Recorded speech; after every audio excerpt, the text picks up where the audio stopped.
एके biology classes में सभी विद्यार्थियों का एक बार फिर अभिनंदन।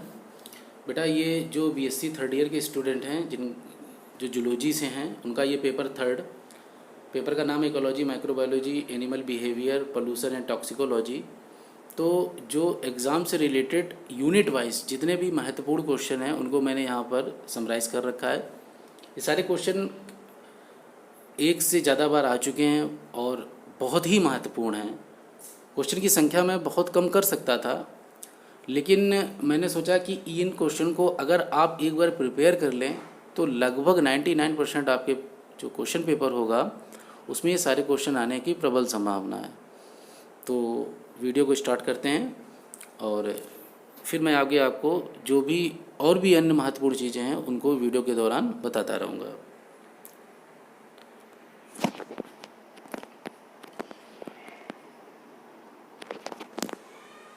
यहाँ पर मैंने ये कर रखा है बेटा कि जो आपकी चारों यूनिटें होती हैं उन चारों यूनिट से रिलेटेड जो भी महत्वपूर्ण क्वेश्चंस हैं उनको मैंने अलग अलग कलर में यहाँ पर जो स्लाइड बनी है उसमें रखा है, तो जिससे आप लोगों को किसी भी प्रकार की प्रॉब्लम नहीं होगी।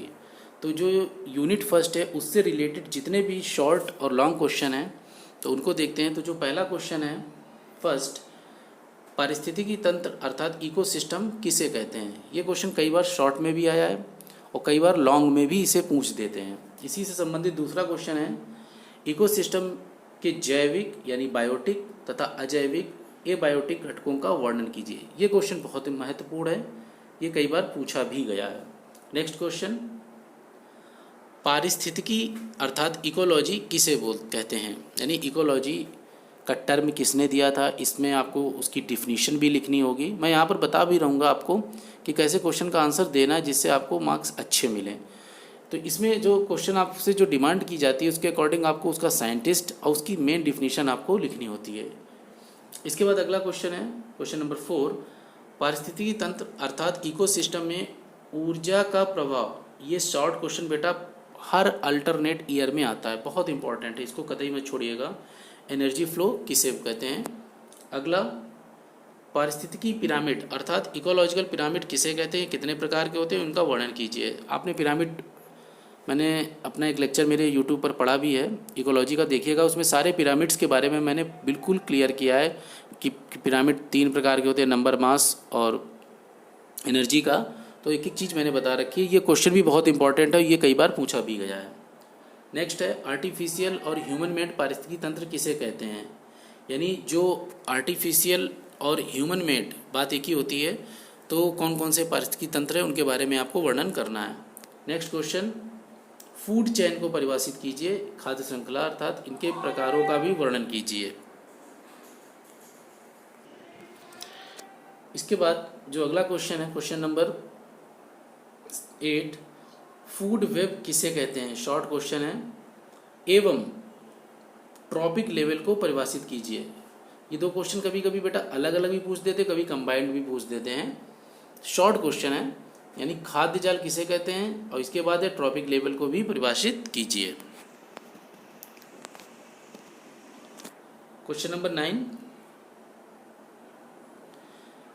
जनसंख्या अर्थात पॉपुलेशन किसे कहते हैं, बर्थ रेट एवं डेथ रेट को यानी जन्म दर तथा मृत्यु दर को परिभाषित कीजिए। ये भी कई बार पूछा गया है। जनसंख्या वृद्धि दर यानी पॉपुलेशन ग्रोथ रेट से आप क्या समझते हैं, शॉर्ट क्वेश्चन में आता है। क्वेश्चन नंबर 11, जीव संख्या या समष्टि यानी पॉपुलेशन को परिभाषित करते हुए इसके महत्वपूर्ण लक्षणों का वर्णन कीजिए। ये ज़्यादा नहीं आता है लेकिन तब भी इम्पोर्टेंट है, पूछा भी गया है।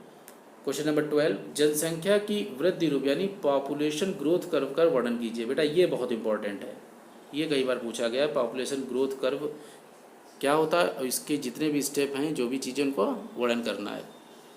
नेक्स्ट क्वेश्चन नंबर 13, जनसंख्या यानी पॉपुलेशन को परिभाषित करने वाले कारक, यानी जो पॉपुलेशन को प्रूफ करेंगे कि ये पॉपुलेशन है तो उसके जो जो कारक हैं यानी फैक्टर्स हैं उनका वर्णन करना है। Question number 14, ecological succession, Hindi में इसको बोलते हैं पारिस्थितिकी अनुक्रमण किसे कहते हैं, कितने प्रकार का होता है। मोस्ट इम्पॉर्टेंट, ये एग्ज़ाम के पॉइंट ऑफ व्यू से तो इम्पॉर्टेंट है, जो बच्चे मेडिकल की प्रिपरेशन कर रहे हैं उनके लिए भी बहुत महत्वपूर्ण है और इसमें जो इकोलॉजिकल सक्सेशन की डिफिनीशन के अलावा कई प्रकार से इकोलॉजिकल सक्सेशन की प्रक्रिया होती है, वो भी पूछा जाता है। मैंने दिया है नीचे, अगला क्वेश्चन है कि प्लांट सक्सेशन यानी पादप अनुक्रमण के कारण एवं प्रक्रिया का वर्णन कीजिए। ये इकोलॉजिकल सक्सेशन का ही मतलब पार्ट है। जैसे पादप अनुक्रमण हो गया, जल अनुक्रमण हो गया, यानी उन्हें हाइड्रोशेयर, तो ये आपको पढ़ने हैं, ये इंपॉर्टेंट है। क्वेश्चन नंबर 16, एडेप्टेशन यानी अनुकूलन एवं अनुकूलन के प्रकार का वर्णन करना, लॉन्ग क्वेश्चन में आता है ये। क्वेश्चन नंबर 17, एरियल एडेप्टेशन मतलब वायु अनुकूलताओं का वर्णन कीजिए। इस क्वेश्चन को मैं थोड़ा सा समझा देता हूँ। जैसे जो जीव होते हैं जिस माहौल में रहते हैं उसी के अकॉर्डिंग उनकी बॉडी या वो वहाँ के अकॉर्डिंग अडॉप्ट हो जाते हैं, तो इसी को अनुकूलन बोलते हैं। तो उसके बारे में लिखना है कि जो जीव जैसे उड़ने वाले हैं तो उनमें कैसा एडेप्टेशन हो गया कि वो उड़ने लगे, तो ये सारे परिवर्तन आपको एक्सप्लेन करने हैं।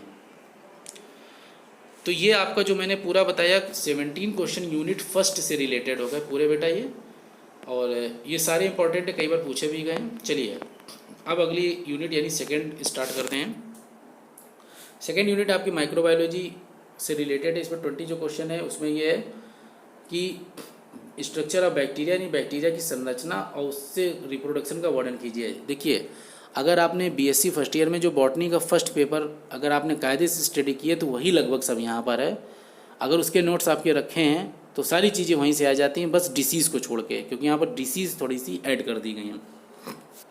अगला क्वेश्चन है बैक्टीरियोफेज किसे कहते हैं, शॉर्ट क्वेश्चन में पूछा जाता है। क्वेश्चन नंबर 22, वायरस की संरचना एवं लक्षण का वर्णन कीजिए। तंबाकू यानी तंबाकू का mosaic virus means tobacco mosaic virus पर टिप्पणी लिखिए। इसका वीडियो मैंने में पढ़ा है, आप देख सकते हैं मेरे चैनल पर। नेक्स्ट, वायरस तथा बैक्टीरिया से होने वाले विभिन्न प्रकार के रोगों का वर्णन कीजिए। ये क्वेश्चन कई बार पूछा गया है, वेरी इंपॉर्टेंट। अब इनके रोगों की बात करते हैं। जैसे हैजा क्या है, हैजा यानी कॉलरा के लक्षण, बचने के उपाय का वर्णन कीजिए। यहाँ पर जो कॉलरा किस माइक्रोब से हो रही उसको लिखा जाता है, उसके क्या कारण हैं और क्या उसके बचने के उपाय हैं। अगली है डिसीज डिप्थीरिया किसे कहते हैं, इसके बचाव का वर्णन कीजिए। नेक्स्ट, कुकुर खांसी यानी वूपिंग कॉक से आप क्या समझते हैं, इसके बारे में भी लिखना है, कॉस्टिव एजेंट और इसका बचने के उपाय। नेक्स्ट, खसरा इसको मिजल्स बोलते हैं, तथा चेचक यानी कि स्मॉल पॉक्स या चिकन पॉक्स, ये जो दोनों रोग है उसके फैलने के कारण, लक्षण तथा उपचार को आपको एक्सप्लेन करना है। ये बहुत इंपॉर्टेंट क्वेश्चन है जो मैं बता रहा हूँ बेटा, ये सब पूछे जाने वाले क्वेश्चन है, पूछे जाते हैं। नेक्स्ट 28 क्वेश्चन, HIV की रोग जनकता अर्थात पैथोजेनिसिटी, संचरण, ट्रांसमिशन एवं उपचार अर्थात ट्रीटमेंट का वर्णन करना है। HIV किसके द्वारा होता है और इन सारी चीज़ों का आपको डिस्क्राइब करना होता है। लॉन्ग में पूछा जाता है, बहुत इंपॉर्टेंट है। अगला है हेपेटाइटिस रोग क्या है, इसके प्रकार व लक्षण के बताइए। ये भी पूछा गया है कई बार, तो इसको बताना। तो इस प्रकार बेटा जो ये आपकी यूनिट सेकेंड है उससे रिलेटेड जितने भी महत्वपूर्ण क्वेश्चन थे यहाँ पर मैंने बता दिए। अब आते हैं यूनिट नंबर 3 पर। यूनिट नंबर 3 में जो पहला क्वेश्चन है व्यवहारिकी यानी इथोलॉजी को परिभाषित कीजिए। सीधे डिफिनीशन पूछ देते हैं शॉर्ट क्वेश्चन में।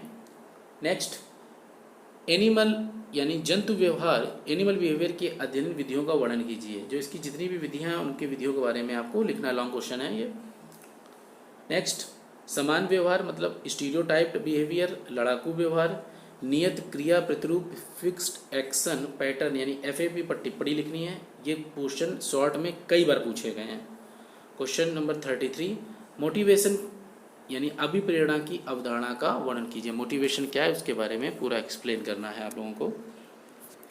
क्वेश्चन नंबर 34, आक्रामक व्यवहार यानी एग्रेसिव बिहेवियर को स्पष्ट कीजिए। ये क्या है इसके बारे में आपको स्पष्ट करना है। क्वेश्चन नंबर 35, जंतुओं में अनुचलन यानी टैक्सेस एवं गतिक्रम काइनेसिस पर एक लेख लीजिए। ये ज़्यादा नहीं लेकिन पूछा गया 1-2 बार, तो मैंने यहाँ रख दिया गया, आ सकता है शॉर्ट में पूछ लेते हैं इसे। 36 is very important. Biological clock से आप क्या समझते हैं, बायोरिदम के बारे में वर्णन कीजिए। ये बहुत बार क्वेश्चन आया है। नेक्स्ट क्वेश्चन 37, लर्निंग क्या है, सीखना किसे कहते हैं, शॉर्ट क्वेश्चन है। देन इसके बाद क्वेश्चन नंबर 38, माइग्रेशन यानी पक्षी प्रवसन तथा मत्स्य प्रवसन फिक्स माइग्रेशन के कारणों का वर्णन कीजिए। ये भी बहुत इंपॉर्टेंट है। इस क्वेश्चन का सिंपल सा मतलब ये बेटा है कि जो पक्षी या मछली हैं एक स्थान से दूसरे स्थान पर क्यों जाते हैं, आखिर क्या कारण है जो वो एक अपने नेटिव स्थान को छोड़कर दूसरे स्थान पर चले जाते हैं। तो इन सारे फैक्टर्स का आपका वर्णन करना है। तो इस प्रकार ये आपकी यूनिट नंबर 3 भी कंप्लीट हो गई। इससे रिलेटेड जितने क्वेश्चन थे मैंने बता दिए। बेटा मैंने हमेशा कहा है, मेरे वीडियो देखें, आप कागज और पेन यानी कापी पेन अपने पास रखिए, जो भी चीज़ें हैं उनको नोट करते रहिए। मेरी ये सीरीज चलती रहेगी। जैसे आप लोग 3rd ईयर के स्टूडेंट हैं तो जिन बच्चों के पास जूलॉजी है 3 पेपर मिलेंगे, जिनके पास बॉटनी है 3 पेपर मिलेंगे आने वाले समय में। और इन क्वेश्चंस को ज़रूर एक बार पढ़ के जाइएगा, इनकी प्रैक्टिस अच्छी तरीके से कीजिएगा। एग्ज़ाम में मार्क्स ऐसे नहीं मिल जाते हैं, आपका लिखने का पैटर्न और आपने क्या मैटर दिया है दैट इज़ वेरी इंपॉर्टेंट। अगर आप वहाँ पर सिग्निफिकेंट साइंटिफिक मैटर लिख के आ रहे हैं तो बहुत अच्छे मार्क्स मिलेंगे। अगर आपने फालतू की चीज़ें लिखी तो बेटा मार्क्स कतई नहीं मिलेंगे। कापी चाहे आप पूरी फिल करके आइए। चलिए समय आगे देखते हैं। यूनिट नंबर 4 यानी लास्ट यूनिट से रिलेटेड, ये बहुत इंपॉर्टेंट यूनिट है। इसमें पहला है, बहुत इजी भी यूनिट है, प्रदूषण किसे कहते हैं या कितने प्रकार का होता है। तो जितने भी प्रकार के प्रदूषण होते हैं सबको लिखना, लॉन्ग क्वेश्चन में पूछा जाता है। मृदा प्रदूषण क्या है, कारण प्रभाव सब लिखना है आपको। वायु प्रदूषण क्या है, एयर पोल्यूशन के कारक दुष्प्रभाव का वर्णन करना है। यहाँ पर एक चीज़ आप जान लीजिएगा, यहाँ पर आप मेन पॉइंट लिखिएगा। जैसे वायु प्रदूषण के क्या क्या फैक्टर्स हैं, कौन सी डिसीज होती हैं, क्या निदान है। फालतू चीज़ें मत लिखिएगा, सिग्निफिकेंट चीज़ें लिखिएगा तो ही मार्क्स मिलते हैं। क्योंकि ये टॉपिक लगता तो बहुत सरल है, लेकिन अगर हम लोगों ने यहाँ पर अच्छा मैटर नहीं लिखा तो मार्क्स एवरेज मिल जाते हैं। और फिर ये हम लोग सोचते हैं कि लिख के तो हम बहुत अच्छे आते हैं, मार्क्स मिले क्यों नहीं। क्वेश्चन नंबर 42 वेरी इंपॉर्टेंट, लगभग हर ईयर आता है। ग्रीन हाउस गैस यानी हरित गृह गैस कौन सी है और इनका क्या प्रभाव है। तो कौन कौन सी ग्रीन हाउस गैसेस होती हैं, इनके बारे में आपको एक्सप्लेन करना है। नेक्स्ट है also very important 43, global warming वैश्विक उष्णता के दुष्प्रभाव का वर्णन कीजिए। यानी ग्लोबल वार्मिंग क्यों होती है, क्या कारण है और उसके क्या इम्पैक्ट हैं वर्ल्ड पर, तो वो भी आपको नोट करना है, पूरा आपको एक्सप्लेन करना है। Question number 44 also very important, ozone layer क्या है, इसके डिप्लीशन मतलब अपक्षय के कारण और इसके अपक्षय होने से क्या प्रभाव पड़ता है, सारी चीज़ें आपको लिखने हैं। क्वेश्चन नंबर 45 यहीं से बताइए है। अम्लीय वर्षा आल्सो वेरी इंपॉर्टेंट किसे कहते हैं, इसमें जो केमिकल कॉन्स्टिट्यूएंट रिस्पॉन्सिबल है उनका वर्णन जरूर करना है। नेक्स्ट क्वेश्चन नंबर 46 ये भी पूछा जाता है, रेडियो एक्टिव पोल्यूशन से आप क्या समझते हैं, इनके स्रोत क्या है, स्रोत का मतलब कहाँ से ये क्रिएट होते हैं, प्रभाव क्या है और नियंत्रित करने वाले उपायों का वर्णन करना है। और लास्ट में बेटा क्वेश्चन है टॉक्सिसिटी यानी विषाक्तता की परिभाषा लिखिए, विषाक्तता क्या है और इसके बारे में आपको एक्सप्लेन करना है। तो ओवरऑल ये मैंने सारे क्वेश्चन आपको बता दिए। यहाँ पर अब देखने वाली बात यह है कि आप कैसे प्लान करके लर्न करेंगे। देखिए यूनिट नंबर 4 बहुत ईजी है, प्रदूषण सबको मालूम है, तो इस यूनिट को आप बिल्कुल लर्न कर लीजिएगा क्योंकि इससे क्वेश्चन जो आएगा तो वो आपका स्कोर बढ़ाएगा। इसके बाद में यूनिट नंबर जो आपकी सेकंड है वो भी आप पढ़ चुके हैं बीएससी फर्स्ट ईयर में बॉटनी में, तो वो भी आपको रिवीजन ही करनी है। तो ये 2 यूनिट तो आपके लिए बहुत ही गेम चेंजर हैं, अच्छी तरीके से स्कोर करेंगी। तो इनको तो कायदे से आप लर्न करके प्रैक्टिस खूब कर लीजिए इनकी। और उसके बाद में यूनिट नंबर 1 में जो आपकी इकोलॉजी इकोसिस्टम है वो आपकी बॉटनी में भी मिलती है। तो अगर यहाँ पर लर्न कर लेंगे कायदे से तो वहाँ पर भी आपको हेल्प मिलेगी। तो मैंने हमेशा कहा है ना कि कोई भी चीज़ अगर हमको अचीव करनी है तो उसके लिए प्लानिंग बहुत ज़रूरी है। हर पेपर की आप प्लानिंग कीजिए। मैंने बताया, मैं अपने वीडियो में आपको तरीका भी बताऊंगा, तो मैं यहाँ बता भी रहा हूँ कि कैसे आप अच्छी तरीके से प्रिपरेशन करके अच्छे मार्क्स ला सकते हैं। तो इस प्रकार मैंने इस वीडियो में बेटा जितने भी क्वेश्चन थे उनको एक्सप्लेन कर दिया। तो आशा है ये वीडियो जो है वो आपको अच्छा लगा होगा। ज़्यादा से ज़्यादा अपने मित्रों तक शेयर कीजिए और अगर कोई भी सजेशन या कमेंट्स है तो प्लीज़ दीजिए। मैं हमेशा सुधार करने के प्रयास में रहता हूँ, ज़्यादा से ज़्यादा अच्छी चीज़ें आप तक पहुँचें। Thank you.